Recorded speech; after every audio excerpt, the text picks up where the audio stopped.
Good evening everyone, কেমন আছো? আশা করি ভালো আছো। সামনে দেখতে পাচ্ছ একটা ক্যাফে। তো এই ক্যাফের ব্যাপারে আজকে বলবো। এটার নাম হচ্ছে বেক অ্যান্ড ফ্লেক, আর সামনেই রয়েছে মেনু কার্ড।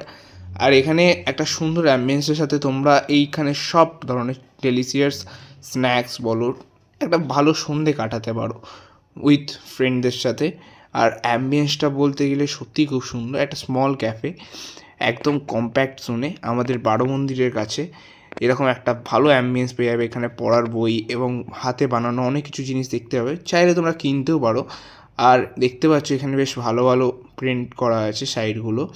এখানে অনেক জিনিসগুলো আছে যেগুলো তুমি কিনতে পারো, র্যাকে রাখা থাকে। আদারওয়াইজ কুকিজ থেকে আরম্ভ করে সব কিছু রাখা থাকে। ইভিনিংয়ে আমাদের সুন্দর একটা ইভিনিং যদি কাটাতে চাও তো এই দিদিদের ক্যাফে চলে আসো। ক্যাফেটার নাম বেক অ্যান্ড ফ্লেক। তো আমি আগে তাড়াতাড়ি একটা চা অর্ডার দিয়ে চাটা খেয়ে নিলাম, কারণ আমি হচ্ছে সন্ধ্যেবেলা চায়ের খুব প্রেমী। তো দ্যাটস ওয়াই আমি চাটা খেয়ে নিই। আর চাটা আমি তাই চাটা একটুখানি খেয়ে সুন্দরভাবে সিপ নিয়ে তারপর এই অ্যাম্বিয়েন্সটাকে আরও ভালো করে উপভোগ করছিলাম। সত্যি খুব ভালো লাগলো সন্ধ্যেটা। আর এরকম যদি ভিডিও দেখতে চাও তো ব্যানার্জি স্ট্রাইককে লাইক, শেয়ার আর সাবস্ক্রাইব করে যাও। আমি তোমার জন্য আরও ভালো ভালো ভিডিও আনার চেষ্টা করব।